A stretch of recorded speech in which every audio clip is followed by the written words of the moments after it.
역시 노트북에서 포토샵을 하려면 모니터가 좋아야죠. 이 영상은 포토샵도 가능하고 영상 편집도 가능하고 게임도 가능하고 1kg 중후반대 르누아르 CPU가 탑재된 ASUS G14에 대한 분석 영상입니다. 안녕하세요, 테크몽입니다.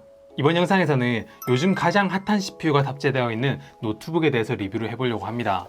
바로 AMD의 르누아르 CPU가 탑재된 제품인데요. 사실 2019년도하고 2020년도에서 데스크탑 CPU 중에서 가장 핫했던 건 역시 AMD에서 출시한 라이젠 3세대였죠. 근데 그게 2020년도 4월에 노트북용으로 출시된 게 바로 르누아르고요. 많은 분들이 그 노트북 CPU가 쓸만한지, 발열은 없는지, 성능은 어떤지, 소음은 어떤지 궁금하실 겁니다. 이번에 리뷰할 이 ASUS 제피러스의 G14 같은 경우에는 다른 게이밍 노트북에서 볼 수 없는 것들을 좀 여러 가지를 좀 갖췄어요. 그래서 이번 영상에서는 이 제품에 대해서 진하게 한번 알아보려고 합니다. 그럼 지금부터 시작하겠습니다.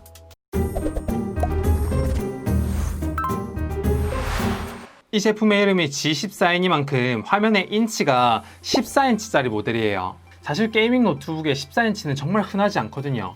보통 게이밍 노트북이라 그러면 두께가 두껍고 무게가 많이 나가고 검은색이 대부분이에요. 근데 이 제품은 뒤에 이렇게 테크몽이라는 글자도 지나가고 있고 여러 가지로 좀 신기한 게 많아서 CPU 얘기하기 전에 좀 다른 것들부터 좀 짚고 넘어가야겠습니다.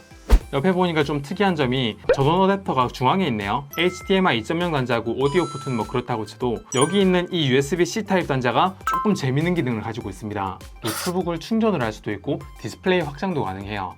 아쉽게도 이건 인텔이 아니라 AMD 모델이다 보니까 썬더볼트를 지원하진 않는데 이 제품을 충전할 때 쓰는 이 어댑터가 180W로 이렇게 충전이 되는 방식이거든요. 근데 옆에 있는 이 USB-C 타입을 이용하게 되면 65W까지 충전이 가능해서 이런 PD 충전을 지원하는 USB-C 타입 케이블만 있으면 따로 어댑터를 들고 다니지 않아도 충전할 수 있다는 건 좋은 것 같습니다. 그리고 여기 반대편을 보면 켄싱턴 락하고 송풍구가 있고 USB 3.2 Gen2 단자하고 USB 3.2 Gen1 단자가 이렇게 두 개가 있어요. 뒤에는 별도의 연결 포트가 없습니다. SD카드나 마이크로 SD 리더기라도 하나 넣어줬으면 더 좋았겠다라는 생각이 들었는데 저같이 영상 편집을 많이 하는 사람들은 따로 카드 리더기는 들고 다녀야겠네요. 디스플레이는 120Hz의 FHD 모델하고 60Hz의 WQHD 제품으로 나눠지는데 제가 리뷰할 이 제품 같은 경우에는 120Hz의 FHD를 지원한 제품이에요. 당연히 게임을 좋아하시는 분들은 120Hz가 60Hz보다 2배나 더 화면이 부드럽게 움직이기 때문에 게이머들은 120Hz를 좀 더 선호할 것 같고요. 영상 편집을 하거나 화면을 좀 더 넓게 쓰고 싶은 분들은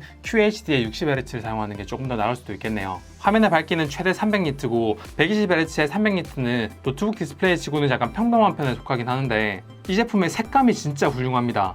sRGB 100%를 지원하고 팬톤 인증받은 패널의 색감이 진짜 선명하고 만족스러워요. 디스플레이에서 또 하나 눈에 띄고 있는 게 웹캠이 없네요. 가끔 급할 때 좀 불편하지 않을까라는 생각이 들긴 합니다. 키보드 같은 경우에는 G14나 G15나 옆에 있는 숫자 키패드가 없는 텐키리스 모델입니다.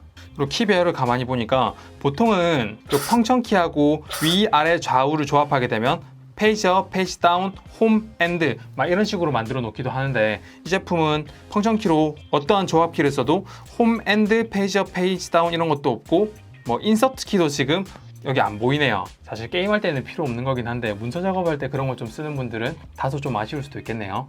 재미인 점은 게이밍 노트북답게 여기 윈도우 키 락 버튼이 있습니다. 펑션 키하고 윈도우 키를 이렇게 같이 누르게 되면 게임할 때 윈도우 버튼 눌러가지고 밖으로 튕기는 걸 막기 위해서 락을 걸 수 있다는 장점이 있고요. 그리고 여기 상단에 있는 이걸 누르면 아머리 크레이트라고 해서 노트북에 관련된 설정을 조정할 수 있는 별도의 프로그램이 이렇게 열립니다. 이 제품의 키감은 되게 훌륭합니다. 버튼이 눌렀을 때 들어가는 스트로크 길이를 충분히 확보해가지고 키감은 되게 마음에 들어요. 백라이트 기능은 조금 어두운 편입니다. 진짜 어두운 상황에서 백라이트가 정말 잘 보이거든요. 근데 좀 밝은 상황이나 형광등 밑이나 이런 곳에서 보면 백라이트가 켜졌는지 안 켜졌는지 잘 보이지 않고 그리고 부분적으로 밝기가 조금 다르게 보인다는 건 조금 아쉽습니다. 여기 지문인식 버튼이 있습니다. 전원하고 지문인식이 통합된 경우인데 이게 전원을 켤 때 자동으로 지문인식이 들어가서 윈도우가 진입되자마자 따로 지문인식을 다시 찍지 않아도 바로 로그인이 되는 그런 방식입니다. 그 다음으로 말씀드릴 거는 스피커예요. 이 제품 같은 경우에는 스피커가 키보드 팜레스트 바로 옆에 이렇게 있죠. 스피커가 위에 있어서 아래에 있는 보통의 노트북들과 비교했을 땐 왜곡 없이 소리를 들을 수 있다는 건 정말 좋은 것 같아요. 그리고 돌비 앰모스를 지원해가지고 스피커 품질은 게이밍 노트북 중에서도 정말 좋은 편입니다. 여기 돌비 앰모스 설정에서 여기 동적으로 이렇게 설정을 해놓으면 컨텐츠를 인식해가지고 소리를 이렇게 튜닝을 해주는데 한번 들어보세요.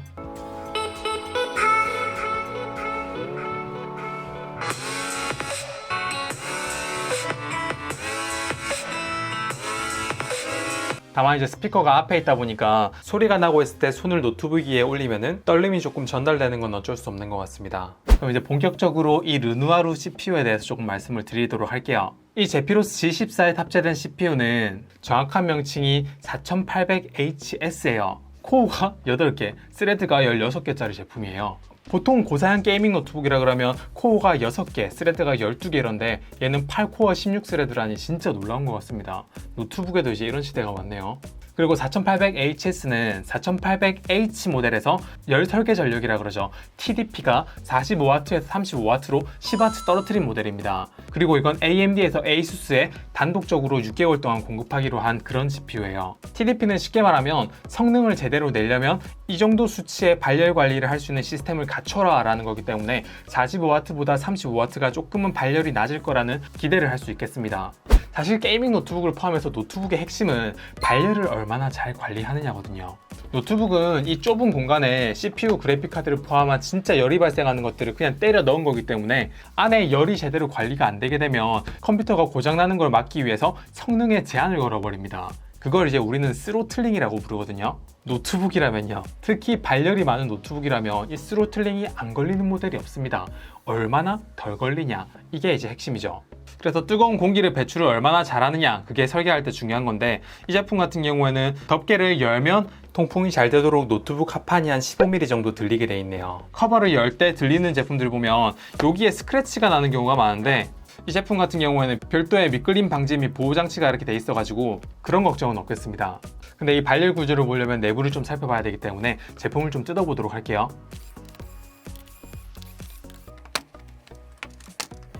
이렇게 열어보니까 여기는 이거 히트파이프라 그러는데, 히트파이프들이 14인치 모델 치고는 정말 많이 들어가 있네요. 그리고 단순히 개수가 아니라 면적을 봐야 되는데, 뒷부분에 차지하고 있는 히트파이프의 면적이 최대한 넣을 수 있는 만큼 최대한 많이 넣은 것 같아요. 14인치라는 면적 내에서는 최선을 다하려고 노력한 게 느껴지긴 합니다. 다만 밑에 이제 배터리가 있으니까 히트파이프가 좀 이렇게 붙어 있는 걸 알 수가 있는데, 이렇게 붙어 있을 경우에는 어쩔 수 없이 그래픽카드나 CPU가 하나만 열이 발생하는 경우에 좀 나은데, 둘 다 열이 발생할 경우에는 온도가 어느 정도까지 올라가나 좀 봐야 됩니다. 램은 하나가 교체가 가능하도록 이렇게 되어 있고요. 옆에 있는 SSD는 M.2 NVMe 방식이네요. 배터리 용량은 76Wh로 1kg 중반의 게이밍 노트북 치고는 되게 많이 넣어줬네요. 14인치 노트북에 이 정도 용량까지 탑재해 줄 줄은 몰랐습니다. 그리고 또 쿨러 같은 경우에는 게이밍 노트북이라고 해도 5W짜리가 탑재된 게 많은데, 이거는 그거보다 조금 더 높은 12W가 탑재된 것도 괜찮아 보입니다. 실제 온도가 몇 도가 나오느냐가 진짜 중요하겠죠. 그럼 지금부터 본격적으로 벤치마크를 시작해 보도록 하겠습니다. 모드는 터보 모드로 진행하겠습니다. 그리고 온도 측정을 위해서 내부 리소스 모니터를 이렇게 켜놓고요. 여기 보면 현재 CPU의 클럭과 CPU의 온도가 이렇게 나옵니다. 시네벤치를 이렇게 돌려보면 3712점, 3700대라뇨. 2019년을 가장 뜨겁게 달궜던 PC용 CPU가 라이젠 3600이라고 할 수 있는데, 그거보다 점수가 더 잘 나왔네요. 요거만 봤을 때는 진짜 이번 르누아르 시리즈가 미쳤다, 진짜 잘 나왔다 라고 일단 볼 수 있을 것 같습니다.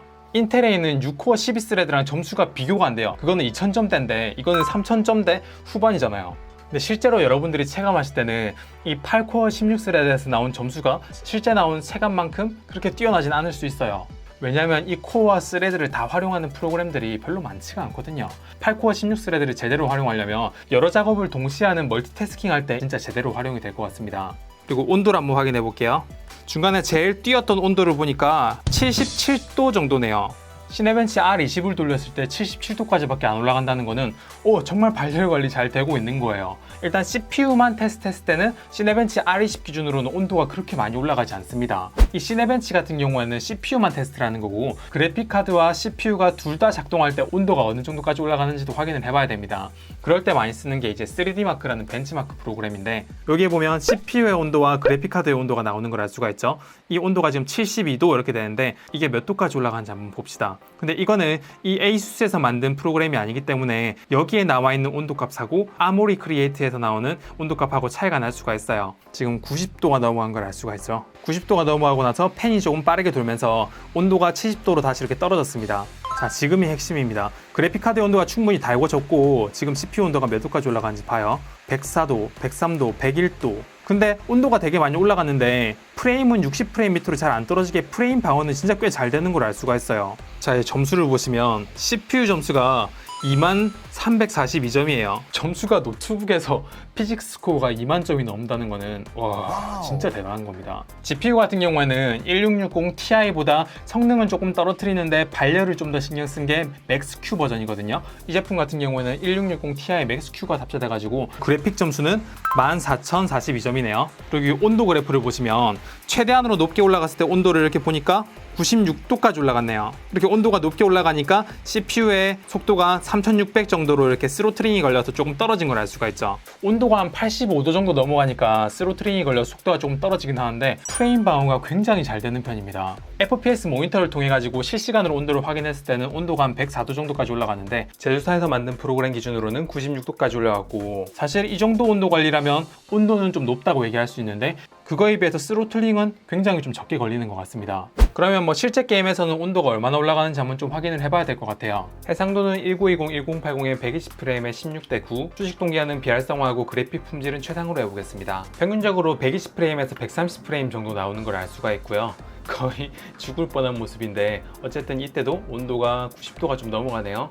근데 온도가 97도까지 올라가도 프레임이 120프레임까지 유지가 되고 CPU 클럭이 4기가까지 간다는 건 되게 놀라운 것 같아요. 발열보다는 성능에 조금 더 신경 쓴 게 아닌가 싶을 정도로 스로틀링이 별로 안 걸립니다.